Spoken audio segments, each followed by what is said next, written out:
We have passed a resolution. We have been to the staff and the judge. You have no right to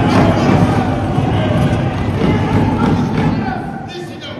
Please sit down. When the chair is on his feet, please sit down. If the government is really serious, they should have written to the President of India to withdraw. Yes, he can do it, sir.